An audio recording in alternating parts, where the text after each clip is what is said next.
Olá, eu sou Cleiton Monte. Nós vamos iniciar agora mais um Análise em Foco, o seu espaço semanal com reflexões objetivas, claras e compreensíveis.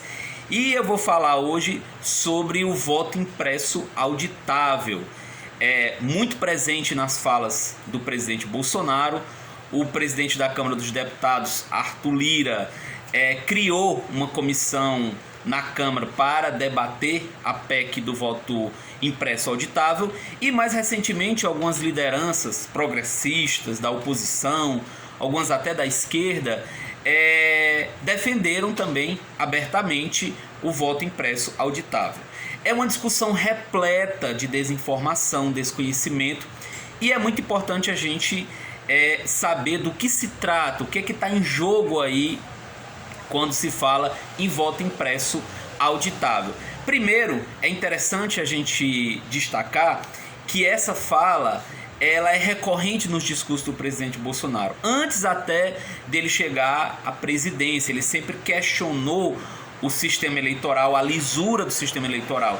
Não é algo isolado deles, faz parte de uma agenda, digamos assim, de um populismo de direita que ganhou poder no mundo. A gente lembra, por exemplo, das críticas do ex-presidente Donald Trump nos Estados Unidos, atacando o sistema eleitoral, o modelo eleitoral americano. E a gente tem vários exemplos no mundo todo. O que é que isso representa? Primeiro, representa claramente todo um misto de desinformação, gera desconfiança no processo eleitoral. Por quê?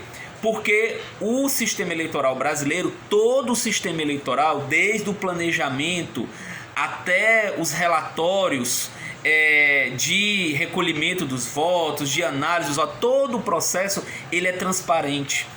A urna eletrônica tem mais de 30 camadas de segurança, sem acesso à internet. Todo o processo ele é nacional, seguro, auditável. O que significa? Esse processo ele passa por testes. Mas são testes restritos à justiça eleitoral? Não! São testes que contam com a presença da sociedade, da imprensa, dos partidos, né? Então a gente não está falando de uma caixa preta, a gente está falando de um sistema seguro. São mais de 25 anos utilizando a urna eletrônica sem denúncia de fraude. Aí você pode me dizer assim, mas tem um boato tal, na eleição tal a gente apertava um botão, aparecia um outro candidato. São boatos infundados e que repercutem, que ganham corpo a partir de fake news. Nós não temos nenhuma denúncia séria, investigada, comprovada de fraude. É isso que eu chamo de fraude. Então, se nós não temos denúncias comprovadas de fraudes, não há porquê alterar a lógica do sistema, né? Algumas pessoas argumentam, mas o sistema ele tem que estar constantemente se aperfeiçoando.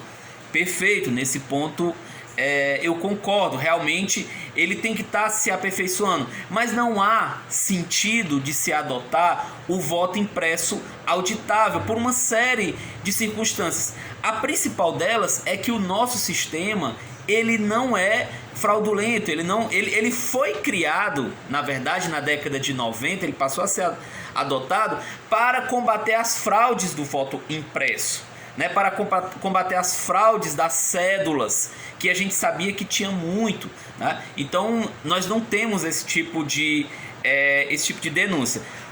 Outro argumento que se coloca, mas os países, as grandes democracias, elas não utilizam o voto eletrônico. Isso também é falso, né? Isso se deve muitas vezes ao que o dramaturgo brasileiro Nelson Rodrigues chamou de complexo de vira-lata. O que é o complexo de vira-lata? O brasileiro voluntariamente se coloca numa situação de inferioridade. Parece que tudo que foi produzido, inventado, criado, desenvolvido em nosso país tem um valor menor ou gera desconfiança. Isso é histórico, né? Isso veio desde o nosso processo de independência, né? O que de fato nós temos, segundo o Instituto IDEA Internacional, nós temos hoje 35 países utilizando o voto, o processo eleitoral eletrônico. 35 países. 35 países. Entre eles, Canadá, Índia, Japão, Coreia do Sul. A Índia, com 800 milhões de eleitores, considerada a maior democracia do mundo, com 800 milhões de eleitores, utiliza o voto eletrônico. Os Estados Unidos, vários estados americanos utilizam o voto eletrônico. O que nós temos, e isso é interessante destacar, é que o Brasil conseguiu, nesse intervalo de 25 anos, ampliar, aprimorar, desenvolver o voto para todo o território nacional, né? É algo que ainda está caminhando nesses outros países, né? Vários países ainda utilizam o voto eletrônico para eleições suplementares, utilizam para determinadas cidades, outras não. Então estão em processo de adaptação. O Brasil ele conseguiu, no ritmo de cada eleição, trazer isso de uma forma bem segura, né? Auditável e para todo o território nacional. Isso é digno de aplausos da nossa justiça eleitoral, e também isso fala muito sobre o nosso processo democrático, né? Esse é o ponto importante que a gente tem que trazer, né? Esses espaços são cruciais para a gente desfazer certas falácias sobre o voto eletrônico.